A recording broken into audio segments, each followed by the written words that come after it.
Ladies and gentlemen, now it's too late with Alan Mosley.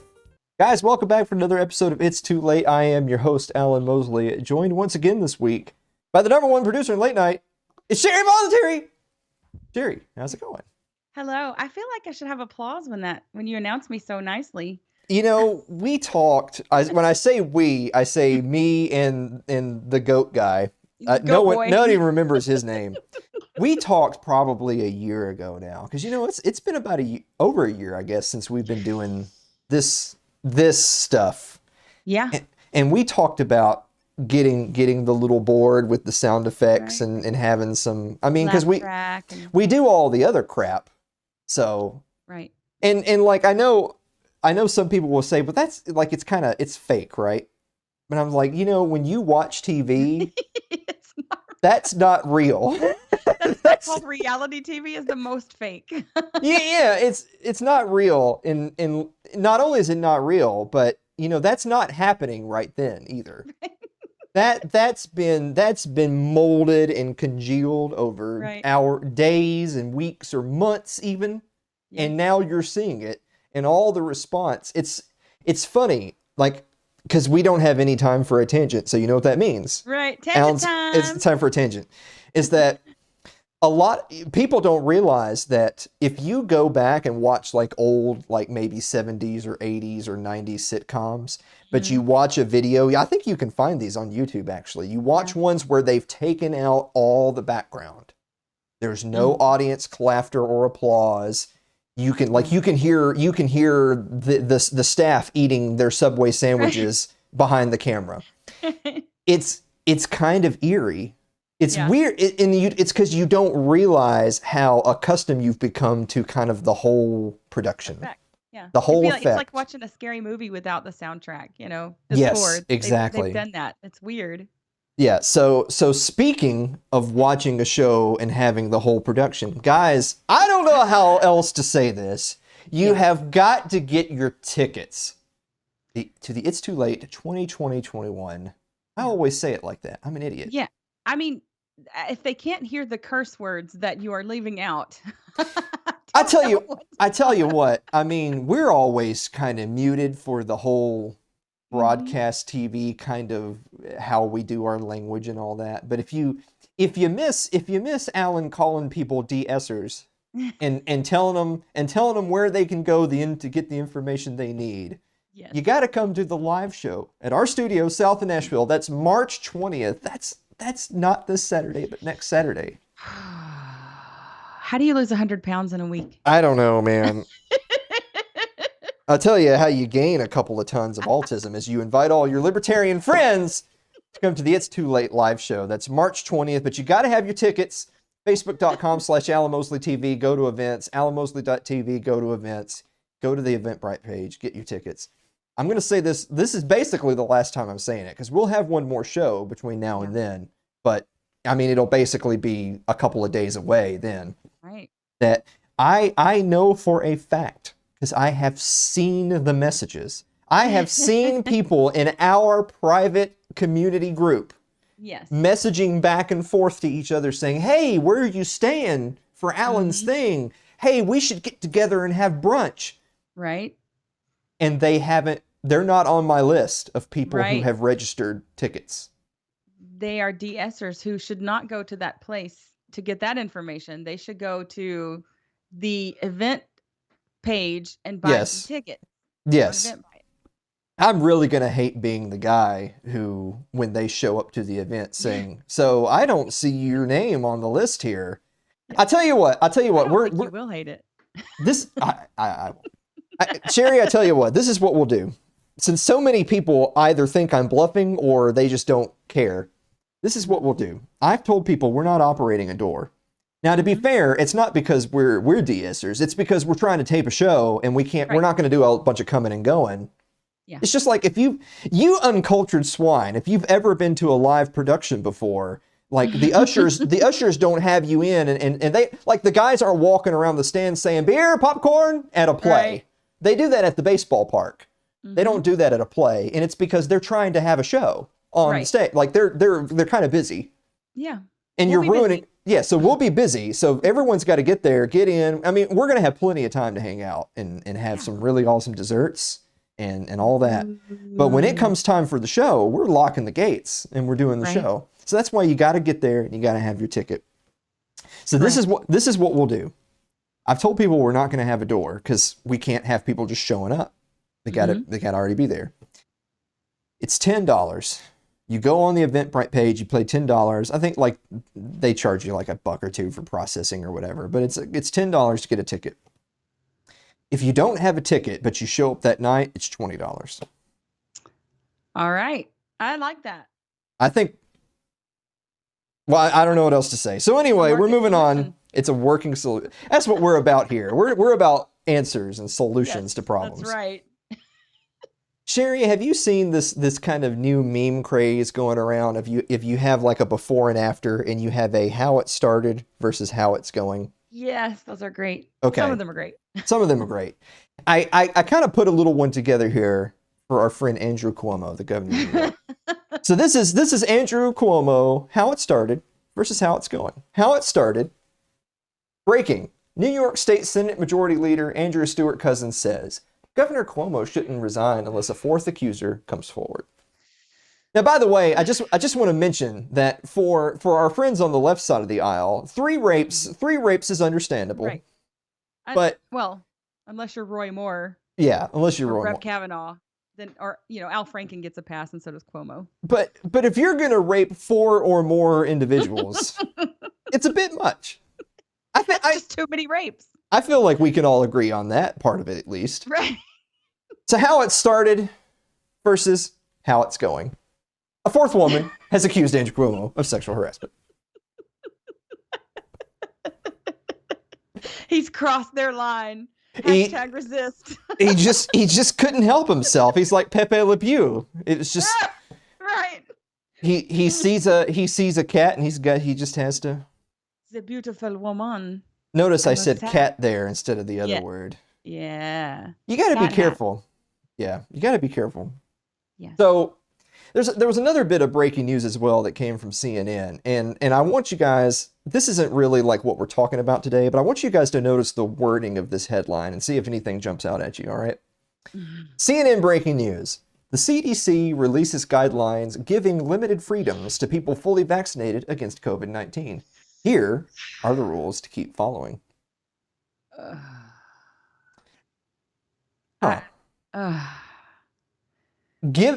Giving limited the CDC giving limited freedoms to people fully vaccinated. Something that we're going to visit later in the show tonight with our guest, who is famous podcaster and author Tom Woods, is wrestling with stupid versus evil and ignorant versus deliberate when it comes to things like this. And I just got to tell you, check out that headline. I just got to tell you, there's no way that who wrote that headline didn't choose those words carefully. Exactly. You know what I'm saying? Yes, I do. So, yes. Like I know that our people would say, well, of course the CDC doesn't tell me what I can and can't do. They're not the purveyors of what is and isn't my rights. And I guess I would say they know that too, right? Right. Like I don't think CNN is trying to suggest that the CDC has that power. But they would like it if you thought that. Right. That means I think they are trying to suggest that to you, the dumbs of the world, that the dumbs. Well, the CDC has allowed us our freedoms back. Yay, us! Like they know that that's not true, but they would like it if you did think that. Exactly. Yeah. Exactly. But to wrap up the monologue this week, all is not lost. Sometimes you ever see those things where it's like, look, there's a lot of bad news out there, but sometimes my hope in humanity is restored. Right. And I'll give you a perfect example of that. The Minnesota Department of Transportation recently held a contest to name their new snowplows for the 2021 season. And those names were selected by popular vote. Are you ready to see those names? I sure am, Alan. Name a snowplow class of 2021. There's Darth Blader, Duck Orange Truck. Okay. for the kitty. Plow Bunyan. Okay, that's not Very bad. Midwest. Yeah. That's not bad. Oh, just gonna plow right past you. That one's mediocre. Yeah. F. Salt Fitzgerald. That's a highbrow one right there. That's for the academics. I like. Okay, that one actually is a pleasant surprise. I like F. Salt Fitzgerald. Somebody put some time and thought into that one. There is, of course, the truck formerly known as Plow. Little Prince callback. Don't love it, but our boy Prince. Well, Prince was from Minnesota. From Minnesota. Yeah. Well, there you go. Snoby-Wan Kenobi. Snoby. That's good. Maybe too many Star Wars references, but Snoby-Wan Kenobi is worth it. That's good. And honorable mention, the classic. You can't have an online forum without it. Plowy McPlowface. Yeah. Well, I feel a little culturally appropriated by that one, I must say. You don't like the Irish one? It's Scottish, and now Scottish. I think it's cultural appropriation, right? Plowy McPlow. Yeah, but like don't I have a right to be offended, Alan? Well, remember there was Bodie McBoatface, which was the infamous one, which they did do. They actually had a boat with this is Bodie McBoatface on it. Yep. And now they have Plowy McPlow. So I don't know. I guess all I'm trying to say is that we got a lot of kind of just pessimistic, cynical stuff to talk about later in the show. But as long as we can keep the memory of Plowy McPlowface alive. Right. We're having Showy McShowface right now. We're the It's Too Late 2021 Showy McShowface is March, guys, it's March 20th. You gotta have your tickets to see Showy McShowface. Guys, we have an awesome show for you. We're gonna be right back after this break. Don't you go away.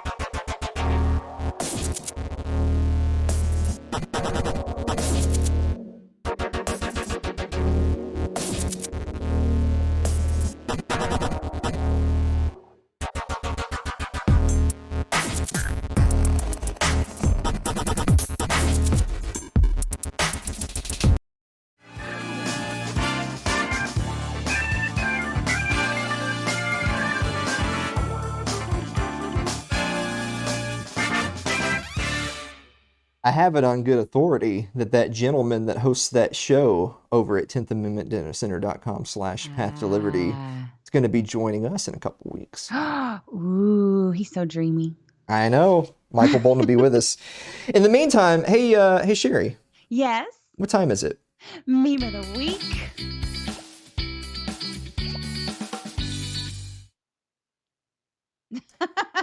All right, gang, let's see who's really Pepe Le Pew. By God, it's Andrew Cuomo. Right. Oh, that's so good. That's so Governor good. Cuomo would have had you kids too if it wasn't for other kids. For Biden and his stinky kids, yeah.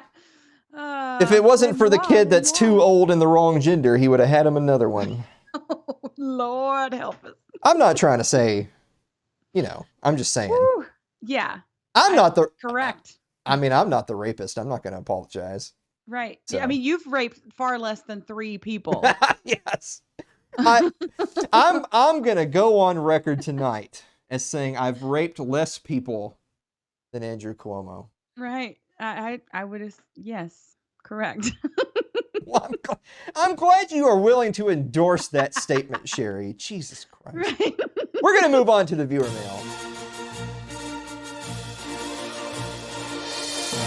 So, question, media, maybe a few people's questions. Wonder how many people go back and read that.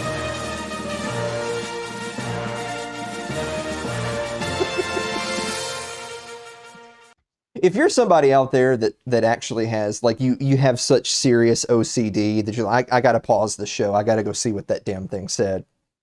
Right. I'm sorry. You're exactly the type of autistic audience we love. I did that actually.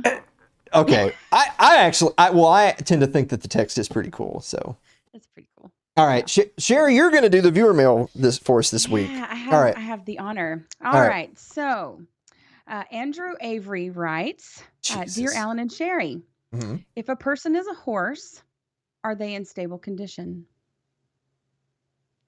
That's the pun.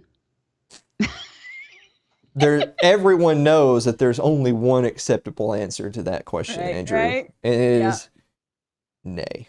Nay. Nay. All Yeah. right, let's all right, moving on. Okay. All right. Suzanne Sherman writes, "Dear Alan and Sherry, is a bagel a donut?" I mean, Ooh. Okay. have you All right. had a bagel and a donut?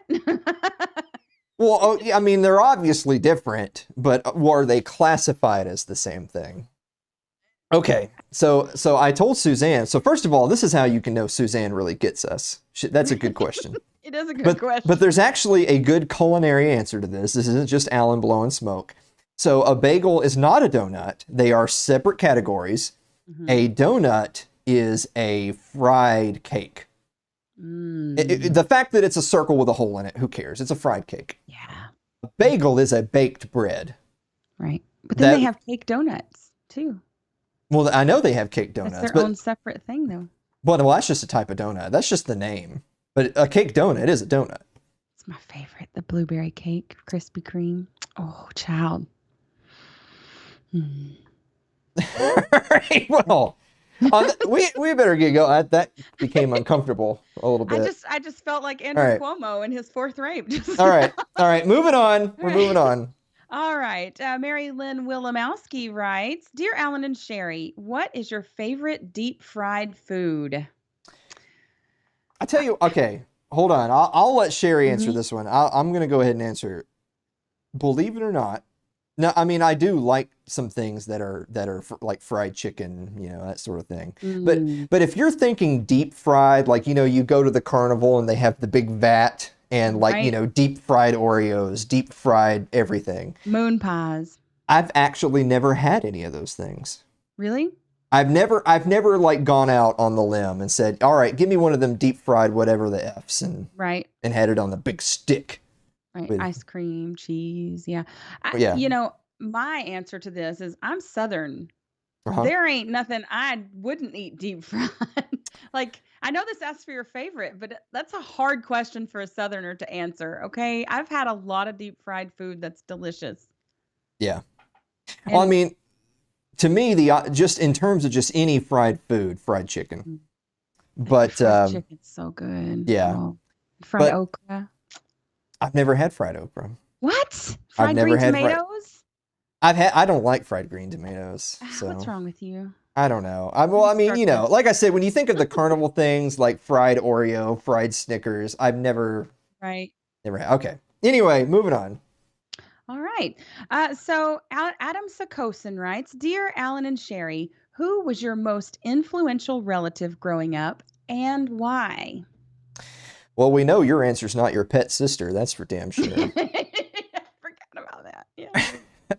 I guess my most influential family member growing up would be my dad. I've told people when I've been a guest on other programs when they ask the typical coined question of, how did you come to liberty? That sort of Right. stuff. Is that I'm not trying to tell you that my dad is like a hardcore principled anarchist, Right. but my dad is your old South, shoot the Anarchist. census man, Yes. don't trust the government. The South was right all Right. along. Oh no.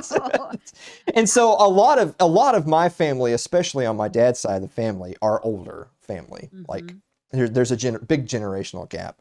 And so, I mean, you go to a Mosley family reunion, you're in a room full of people that they don't give two craps what the CDC thinks about what your rights are. Exactly. That doesn't mean that they wouldn't be lowered themselves to vote Democrat or Republican in one election or another. But Mhm. their general switch is I don't trust anything you monsters have Right. to say. And so It's that's it's that's what influenced me. Yeah, it's that natural Southern anarchism that you and I Yeah. have talked about so many times. Like, it's not even called that because it's just it was the cultural, Yeah, it was, you know, unfortunately. go Yeah. to. Yeah, unfortunately. Mine would have to be probably my big mama, who was my great grandmother. Big Um, Mama.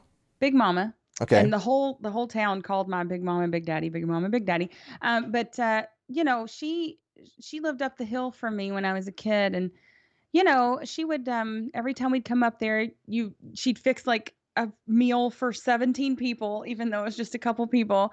And she would always put us in her lap, and she kept this oil by her seat, and she would anoint our heads and pray over us. And even though I'm not religious anymore, I still love that about her, and I always knew she loved me, and that she wanted Wow. the best for me. So I love that. I'm glad this became so much more wholesome than rape episode.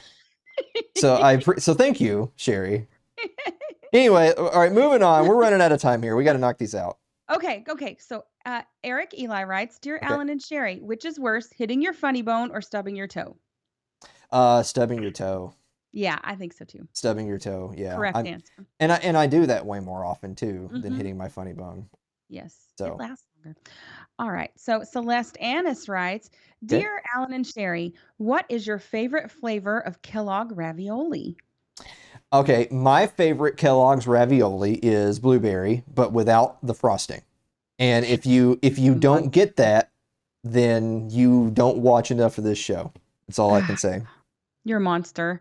I've had them without the frosting, and those. Hmm. I mean, that ravioli, it has to have the frosting, or I don't even. I want my diabetes with my frosting. Okay, Yeah. But what yeah. flavor though? I think blueberry as Okay. well. So Yeah. Sherry likes frosted blueberry ravioli, and I like just regular blueberry Oh, the ravioli. strawberries. I haven't had one since I was a kid, pretty much. So Yeah. strawberries pretty good too, though. All right. And she did a part two. Why isn't waffle spelt waffle? So waffle LE versus waffle EL. Um, Oh. that sounds like some like Eastern European commie type stuff to me. Yeah, yeah. So my answer in the limited time we have is because we're God-fearing Americans. That's why. That's a correct answer All right. right there. All right. Okay. All right. So Jonathan Carranza writes, "Dear Alan and Sherry, is coffee and tea actually vegetable broths?" I like the way Ooh. he thinks. So, Jonathan, I saw your question actually before the show. I know you guys are shocked that any of this is prepared. Right. Um, Our staff generally does it, but I think I'm gonna add that to the food quiz. I That's think a you should. that's a good damn question. It And is. and you know why it's a good question is because the answer should be self-evident, but it won't be to everyone. You know what, Jonathan? Tea and coffee is vegetable broth. I agree. I think that's correct. Yeah. Well, see, I mean that's why you are a real libertarian is that you answer the Exactly. yeah. All right. Well, there you are then. There you have it. This has been a fruitful viewer mail because we've expanded the quiz. So Yeah, thank you. exactly. Thank you, Jonathan, and to a lesser extent, thank you, Celeste. but she got the ravioli, so there you go. And Suzanne. And Donut Suzanne. and bagel. Yeah, well, Suzanne's question was good, but Yeah. it has too much of a real answer to be in the food quiz. What makes Right. the food quiz awesome is that I will berate you no matter what your answer is. That's what makes it good. Guys, we're gonna be back with Tom Woods right after this break. Don't go away.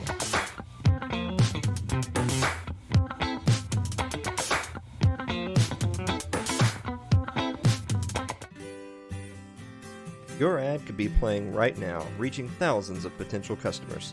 Sadly, it's not, but it could be.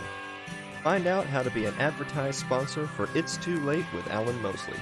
Email us at info@alanmosley.tv.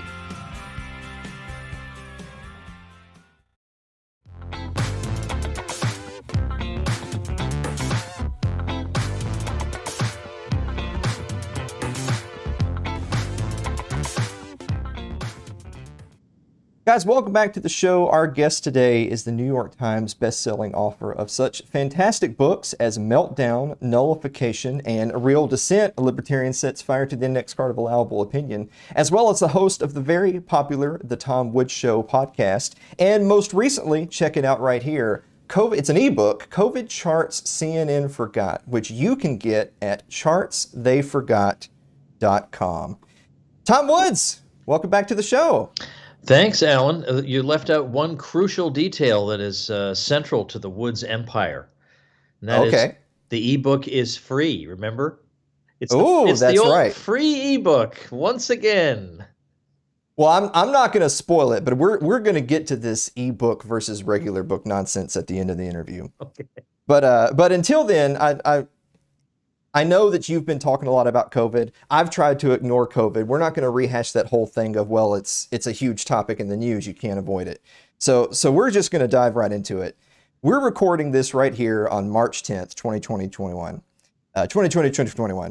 And I guess it's probably been about 14 months since the COVID-19 sort of entered the national consciousness, international consciousness. But it's been about a year since the infamous 15 days to flatten the curve. So we'll start right there. How surprised are you that this whole chapter in human history has drug on this long?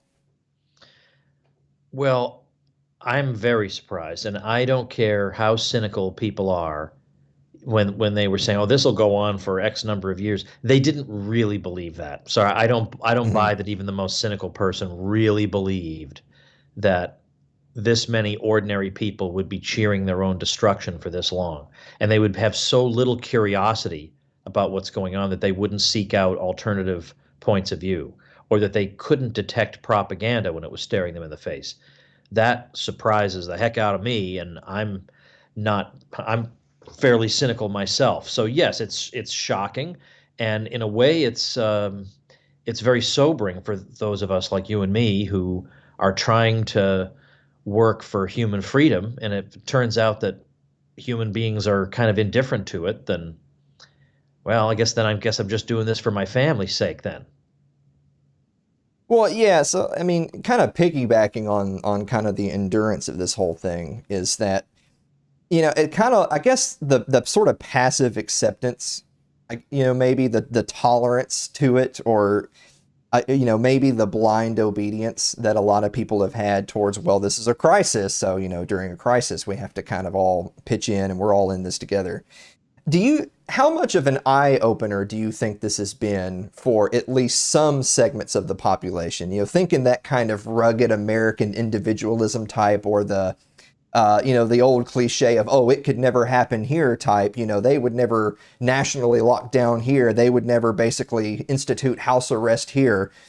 I mean, is there at least a certain percentage of the population that this might have served as the catalyst to wake them up a little bit? There is. The question is, what is that percentage? I don't know how big it is, but I do know that on my mailing list or at my public events, I do have people who come up to me and say, I'm a lifelong Democrat or I'm a progressive, and I'm still a progressive, but I just think my fellow progressives have gotten this so shockingly wrong. I've had others say, this was indeed the thing that red pilled me. Now I'm reading every alternative source I can, and I listen to the Tom Woods show every weekday and things like that. I got that when I went out to California last week and spoke to a very eager audience who had many of whom had not really been able to go out and do much of anything because of the policies in California for nearly a year. And I had someone come up to me and say exactly that.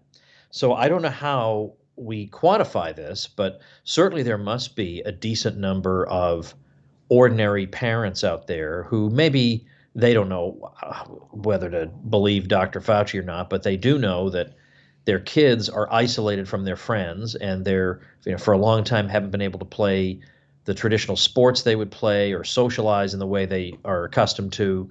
And I think they look around the world and they see other countries with open schools. They see other states with open schools and extracurricular activities for the kids. And I think some of them are beginning to ask some questions, and that's a good thing. I mean, just the other day we saw there was a teachers union that in their private Facebook group they said, "Listen, if you go on vacation, don't post your pictures because it's going to make us look bad." I mean, they came right out and said it's going to make us look bad as we're saying it's unsafe to teach in person, and you're Wow. in the Caribbean. Well, the average person does finally get it through his thick skull that something's not right when he sees things like that. Well, I know, Tom, that I've heard you say before that, just in all fairness, A lot of your audience may typically come from the right side of the political spectrum, and that might be more because just you personally you've had more success talking to people from the right, maybe because you became from the right, you kind of know how to talk in their language, whereas you've had less success communicating with people that are originating from the left side of the political spectrum. So do you think that the age of COVID maybe has shifted the balance a little bit and you're getting a little bit more left friendly people that are coming around? Yeah, a little bit. I mean, I definitely have had people. I even had somebody not too long ago start donating to my show on a monthly basis, even though he describes himself as a progressive. And then he entered my private group, and I made a special announcement saying, "Everybody, be nice. Stop it. Be nice, because this is an amazing thing that's happening here." So yeah, I think that's true. Now, incidentally, even up to now, I would have a lot of. I had somebody say that Meltdown converted him from socialism, which I wasn't even trying to do that in that book. Sure. Somehow it had that effect on him. So my conversion of people from the left has happened rather by accident, whereas the right wing people, and by right wing, I mostly mean confused non leftists. I mean, I don't even think they have a well thought out ideology, most of them. They just know they don't like Hillary. That's, okay, that's a reasonable start. Hmm. But I've had people from both sides say, that what you're saying to me works. It's that I generally try to go out and correct the people I see making my earlier mistakes. That's really why I have the passion to get those people, because I think I don't want you to stay stuck where I was, and that's why. But you're right. I do think that this has a little bit broken down the left right divide and the red and blue divide, but not as much as it should have, because there's no reason that this should be political. I mean, there's no reason that. I mean, I understand why the alleged public health establishment favors all this craziness, and the political class wants to make it look like they're doing something and that they can stop this thing, and they have an interest in making us believe that the state protects us from major disasters. I understand that. The idea that so many ordinary people have bought into this and not nearly as many have peeled away from it as should have is still disheartening. Well, I wanted to spend some of today talking a little bit more kind of about the meta political and cultural ramifications of the pandemic, as opposed to just looking at some of the charts and graphs. Not that you haven't done a fantastic job of highlighting those, but I kind of have the attitude that at this point, you're blue pilled or you're red pilled, right? Like you either just believe what Dr. Fauci says and there's just no amount of evidence to the contrary that could sway you, or you took 5 minutes of your time to look at evidence and you at a minimum are open to suggestion. So one of the questions I had for you is, what factors do you think have contributed to the COVID-19 sort of panic hysteria being treated so differently than health or other crises in the past? It's a good question, uh, because we have had other crises, and now you could say that this one's more serious in that, obviously, compared to H1N1 or something, it is Hmm. obviously more serious and it's more contagious, and people can indeed die from it, and that could well be it. But I don't think that's exclusively it. I think it was probably a perfect storm of factors, and I'd like to say that I think Trump played a role in this, in that whatever Trump's strategy was, there were people who just had to believe that the correct approach must be the opposite, even though it was Trump who, maybe in without realizing the mistake he was making, put Dr. Fauci front and center. They don't stop to think about that. It was he did that, and he was the one who criticized Governor Kemp in Georgia. He, not Fauci, but Trump himself, criticized Governor Kemp for opening too early when he allowed restaurants to reopen, and some, like I got a haircut in Georgia in late April because as soon as it opened, up we went from Florida. We were Sure, ready to check it out. But I think partly it was that, but then that wouldn't explain why the hysteria was global, and it sure. really was global. So, I mean, it's hard to really. I mean, you could say, I know there are a lot of people who say, well, this is their opportunity to implement this policy or that policy, or get people accustomed to climate related shutdowns, or whatever, or just simply that the ruling class so despises the average person that it just wants to make everybody miserable. Well, I suppose that's a possibility. Yeah, I mean, but on the other hand, I think the ruling class also likes live music, and I think the ruling class also likes to be at exclusive resorts without masks or whatever the rest of the nonsense is. So I'm not entirely certain as to the full, because I'm sorry, I don't buy that. I don't buy some of the stories about this villain or that villain, or I just, it's too cartoonish for me. It doesn't explain why some country like Malawi was considering locking down. I mean, this is Sure. a country that lives hand to mouth. If they lock down, people literally starve. I mean, it's not a metaphor. People literally starve if they lock down. And the only reason they didn't lock down was that there was a national uprising against the regime, and they decided that they'd better not try to lock down. But Trump derangement syndrome or Bill Gates or whatever cannot explain why a country like Malawi, with very little risk because they have a much younger population, as do most of the African countries, have a much younger population than in Asia or Europe, why they would even be contemplating such a thing. I don't know. It's like one. I think in some cases it was a matter of they looked at videos out of China where it seemed like people were just collapsing in the middle of the street, which is not that's not happening.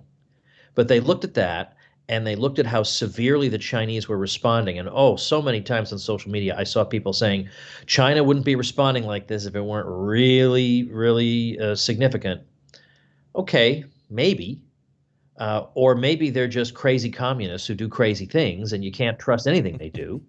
Or, as some people have suggested, maybe they spread the propaganda that lockdowns worked here so as to snooker the West into doing it. Because shortly thereafter, China reopened, and basically what looks like happened with China is that they just started ignoring it by and large. They realized it's not really that big a deal, and they just more or less ignored it after a while. But meanwhile, the West had taken the bait and decided to start shooting itself in the foot, in the arm, in the head, and I mean, I hate to be a conspiracy theorist in that way, that the Chinese commies are kind of behind it, but everybody wanted to suddenly chuck the pre-2020 model of what to do during pandemics and immediately embrace the Chinese communist lockdown model. I mean, what's going on here? Well, it is a tough question, but I feel like it's a question worth kind of hashing out a little bit. So on a personal level, I always wrestle with the stupid versus evil paradigm. And I'll admit that I have in the past been one who maybe just out of hatred or anger for the establishment, I said, oh, all of these people, this whole blanket institution and everyone involved, they're all evil. Every single one of them are all little wannabe Hitlers.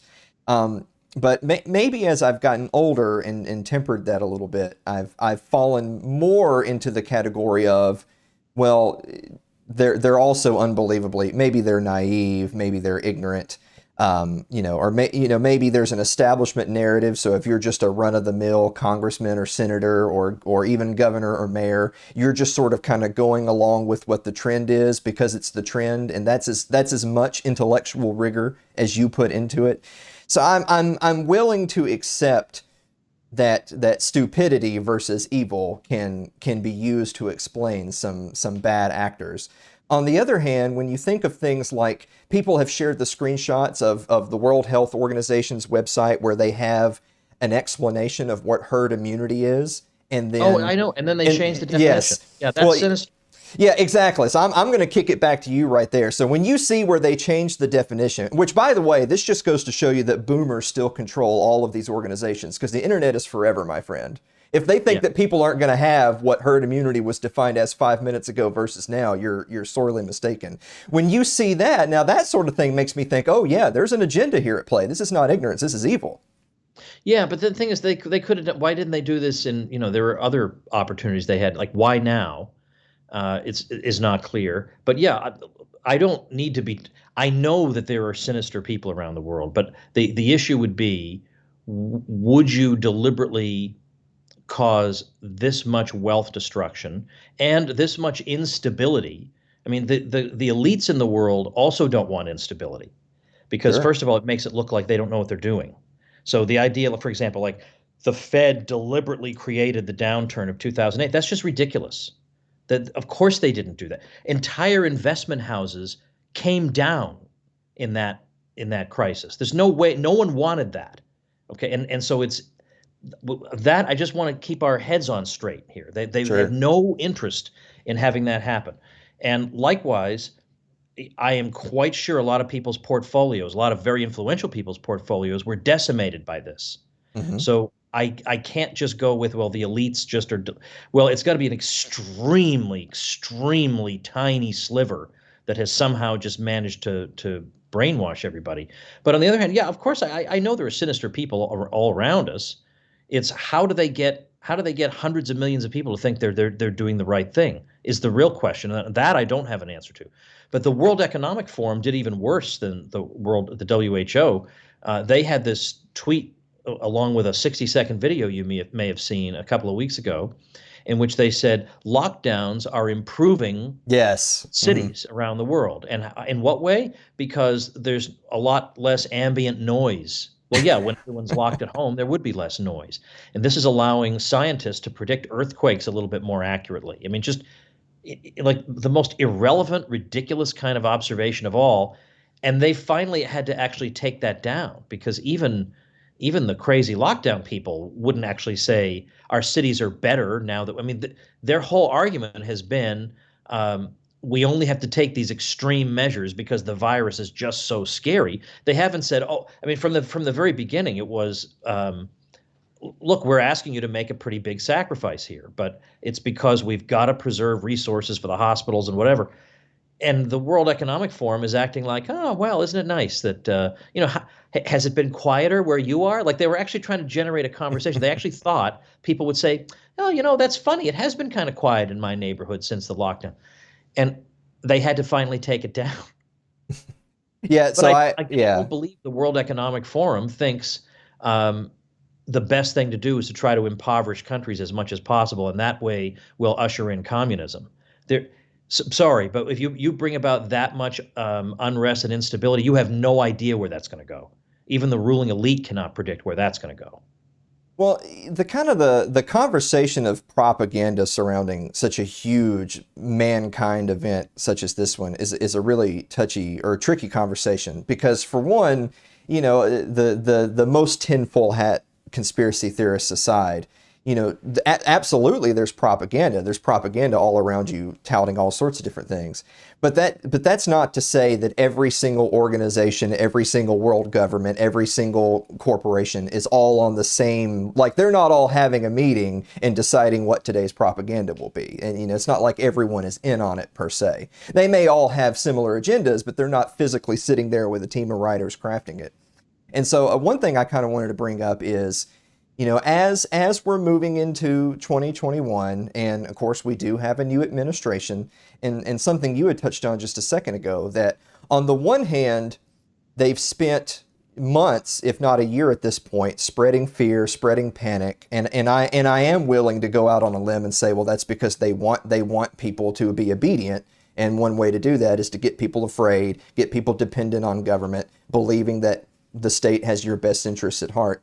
On the other hand, the double-edged sword there, though, is that if you're Biden and you wake up tomorrow and you decide, well, and whether it's because I love society or whether it's because it's my own vanity, I want the economy to rebound. I want things to improve because I want to preside over plenty, right? That's going to make me look good. That's going to make my administration look good. It's going to make my party look good.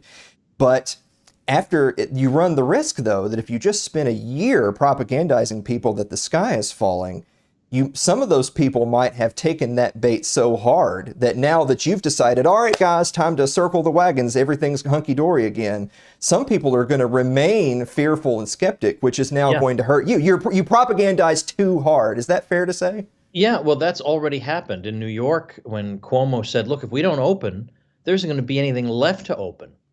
He Sure. said that in January, and the comments were from crazed hysterics who basically just don't seem to think we should ever open.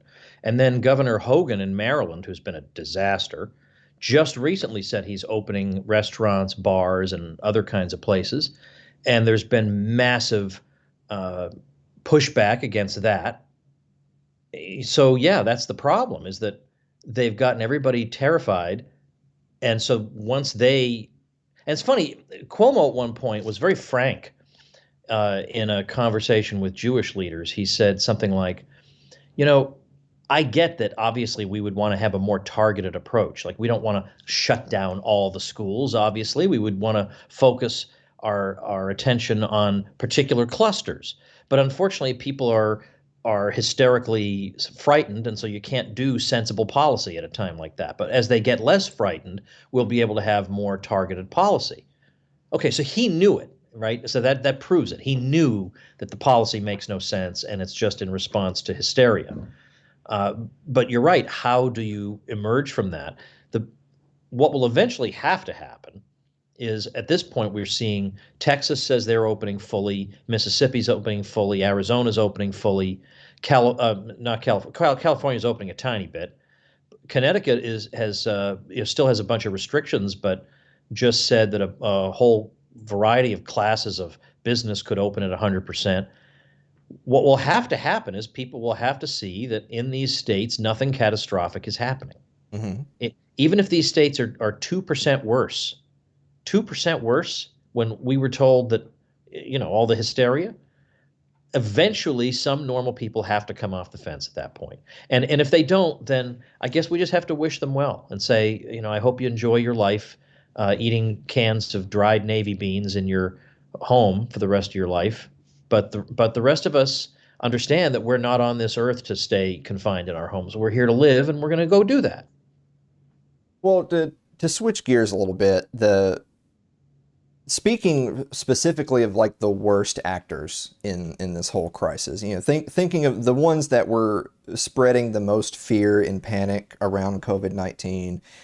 Think about people whose actions could demonstrably be shown to have negatively affected health outcomes, a la and Andrew Cuomo. Or other mayors and governors that were really particularly zealous about locking down their communities, or still lock down their communities to this very day. I know that you're a cynic like me, so I'm afraid I already know the answer to this. But do you think that those individuals really will suffer any real consequences for their actions, politically or otherwise? Well, I mean, obviously Cuomo is suffering, but that whole thing is very strange, isn't it? I mean, he's Yes. suffering. Yes, I know that there are sexual harassment allegations and stuff like that, but the key thing, even before that emerged, was the nursing home scandal and the Hmm. numbers being fudged and stuff like that. But apart from a few minor details about that, we pretty much known that forever. And for the longest time, that was some crazy right wing conspiracy theory that nobody needs to listen to, because also Trump believed it. So that means it's automatically false. So no one Sure. could think rationally about this.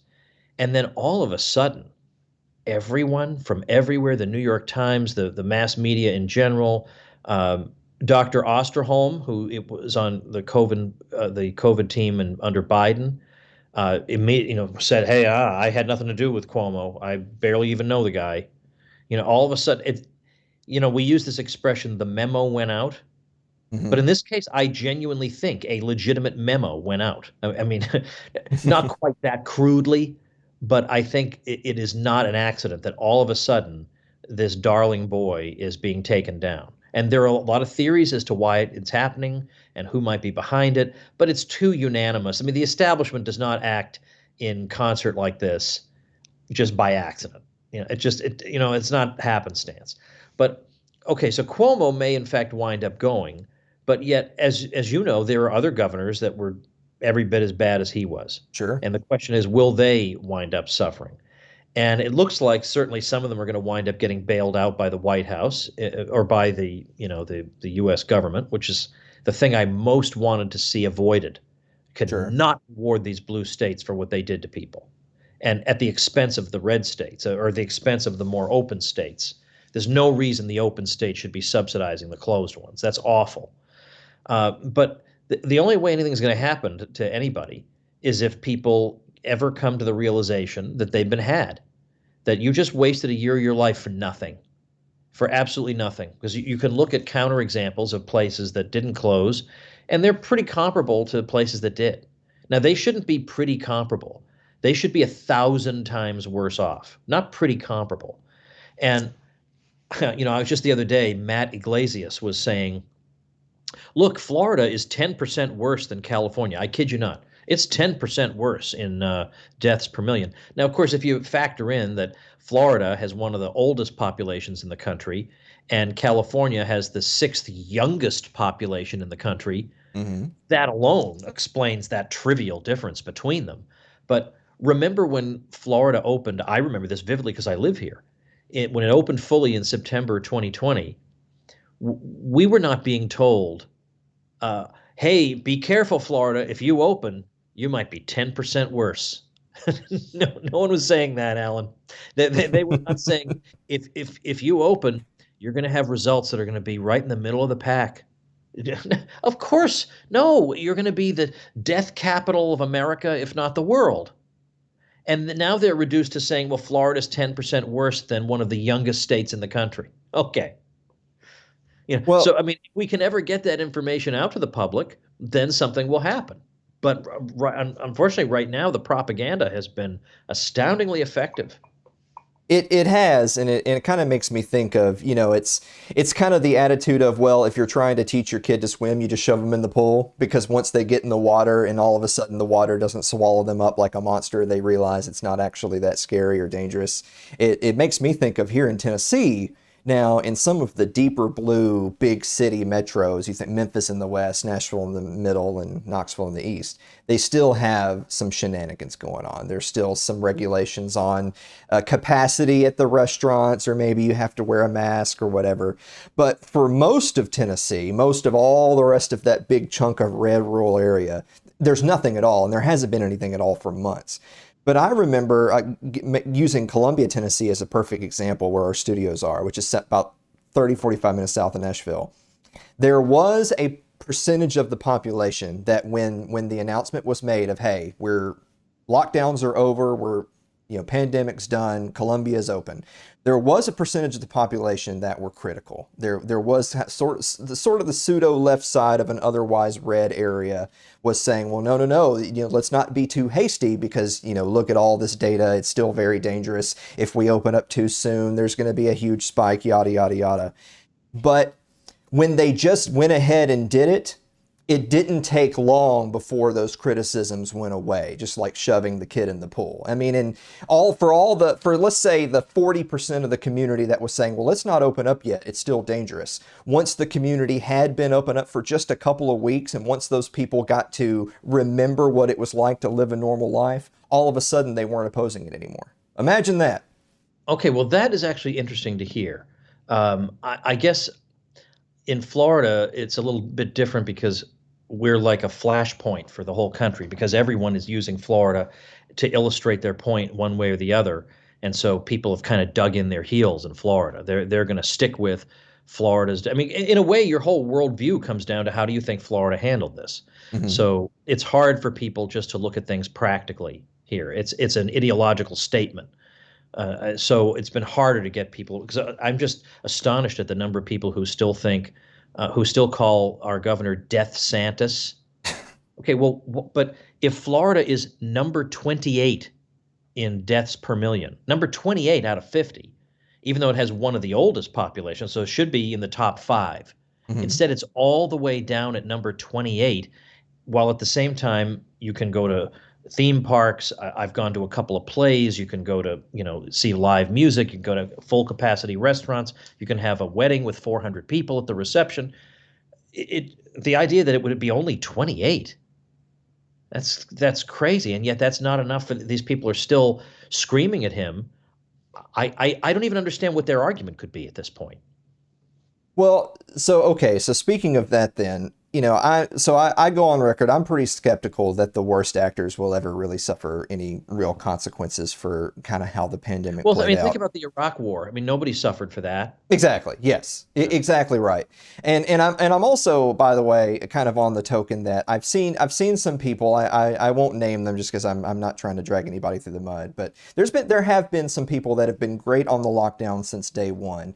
That then fast forward to today, they've said, well, I can't wait until these dirty SOBs are brought to justice. And while I'm great that they were anti-lockdown, I shake my head at that sort of rhetoric because I think that won't happen. Not only will that not happen, but if you think that the establishment that's writing the third grade social studies textbook as we speak is going to write in there that the lockdowns were a mistake, as opposed to, think of, they're still writing books saying the New Deal fixed the Depression, World War II got us out of it. If they're still writing that at this point, then I promise you the new textbooks are going to say that lockdowns and mandates solved the pandemic. Yeah, I mean, and by am the I way, if I wrong? can jump in here, this is why I think it's important for, I know people would want me to do it, but somebody has to do it.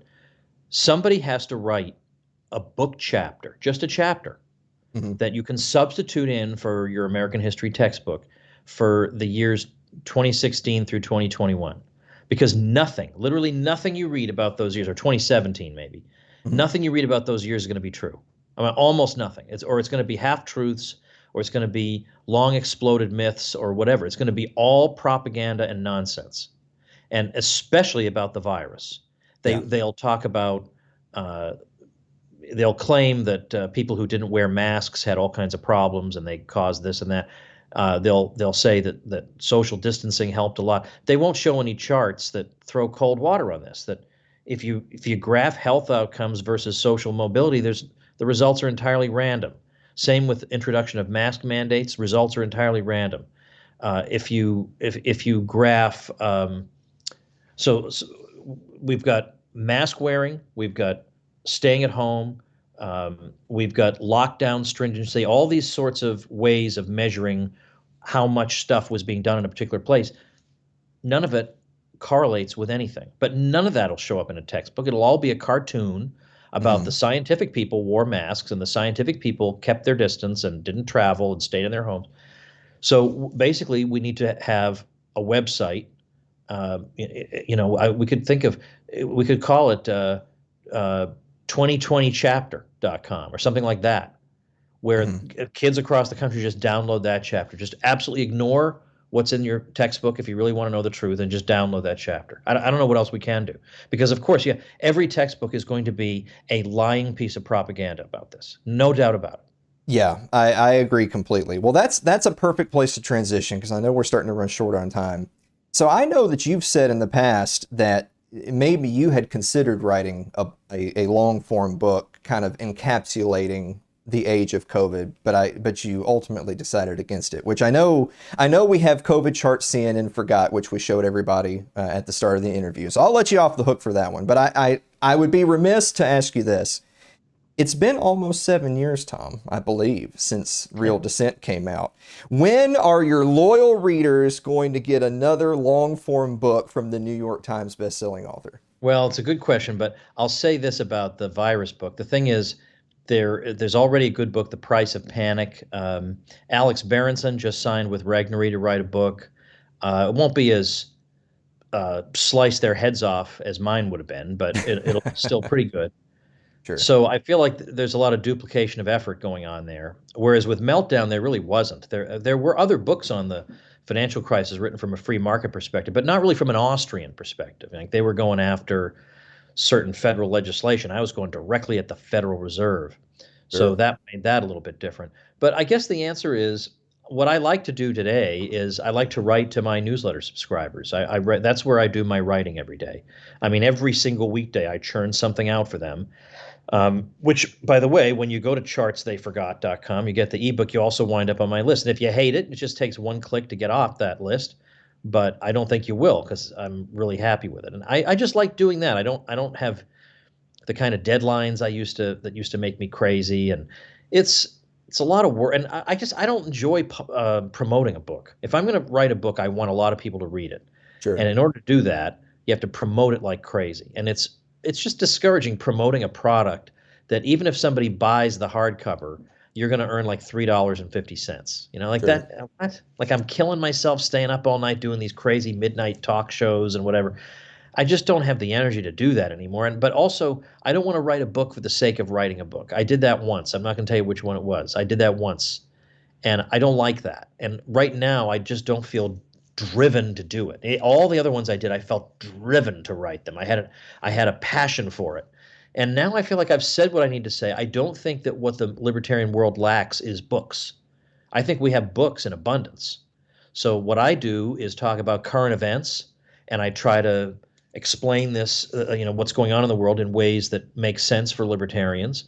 And I create courses so that people can, learn a whole bunch of subjects, not through books, but through the spoken word. And so I like to do things like that are ways of reaching people in other ways. So I still have the stable of books that I've written, and people can buy those, and I'm really proud of them.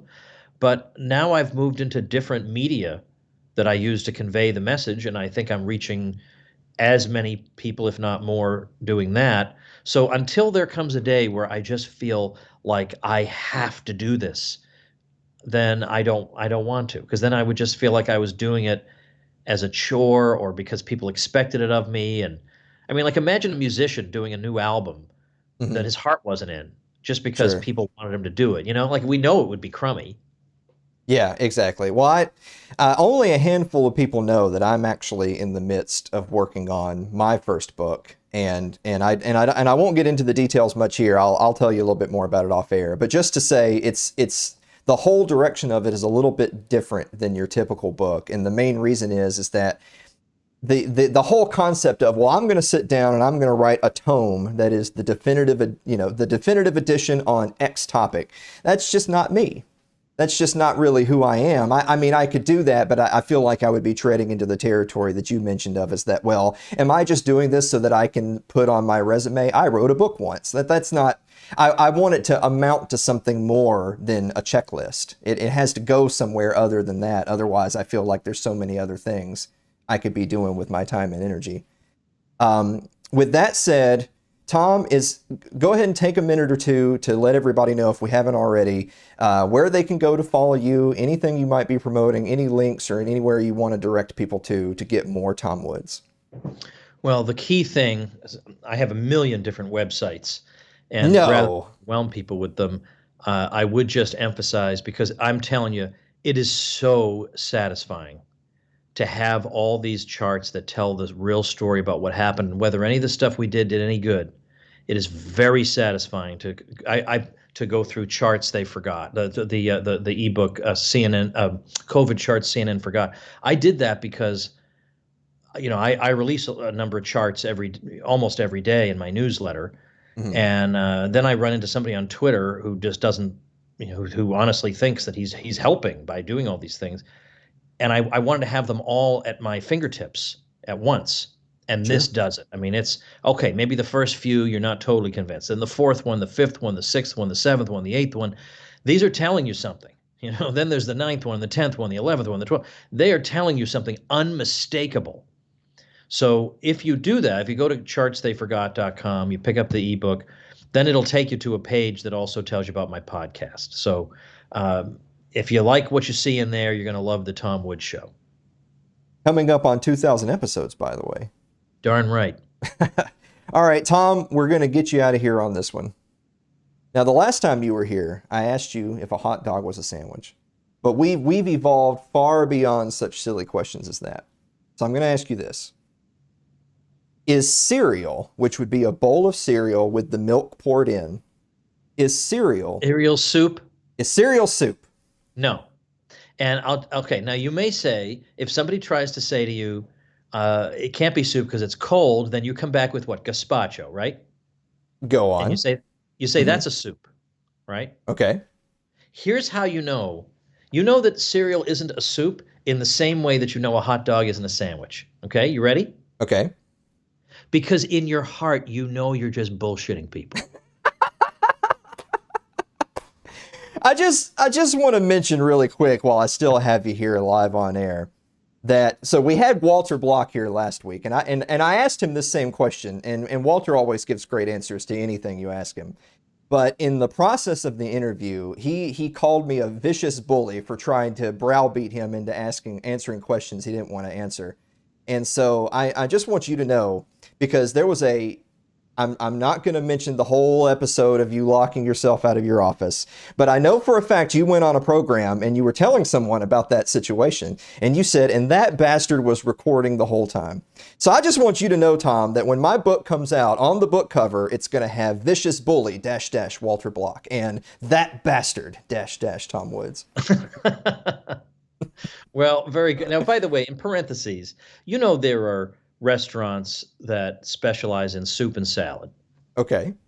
Not one of those restaurants has ever served you cereal. Is it because all of them are just ignorant of what cereal is? Like the soup experts aren't as expert on soup as you are? Come on. So get more arguments from authority here on It's Too Late with Alan Mosley from Tom Woods. Tom, all joking aside, thank you so much for being with us. I enjoyed this a lot. You should come back. Thanks, Alan. Guys, we will be right back after this break. Don't go away.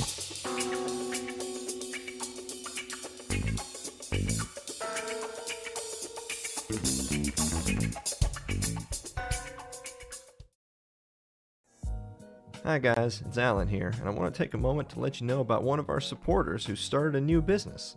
Laura Moreau sells 50 different health and wellness all-natural products, from weight loss, supplements, energy enhancers, body toning, longer and stronger hair, and so much more. Do you like coffee? Well, they even have coffee that'll help you drop some pounds. And who doesn't want to drop a few pounds? Go check her out at her online store at lauramoreau.itworks.com today. That's lauramoreau.itworks.com.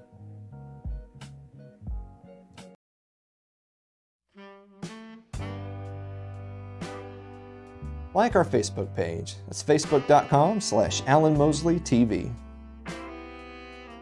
You can follow me on Twitter. It's twitter.com/AlanMosleyTV. Subscribe to our YouTube page. It's youtube.com/AlanMosleyTV. Guys, also don't forget we're now on Odyssey. You can find us at odyssey.com, search Alan Mosley TV, It's Too Late with Alan Mosley, Alan Mosley. You really can't go wrong with any of those. But we're over there on Odyssey. You can find our entire library. Don't just moan and groan about wanting a decentralized platform that won't cancel you, and go do one. So we're on Odyssey. So there you go. Sherry, do you have any final thoughts? I do. I came up with a poem Okay. about rape. Go on. What a perfect way to end Tom Woods' segment. Go ahead. Yeah. Less than 4, you must adore. More than 4, you must abhor. Guys, thank you so much. And we will see you next week.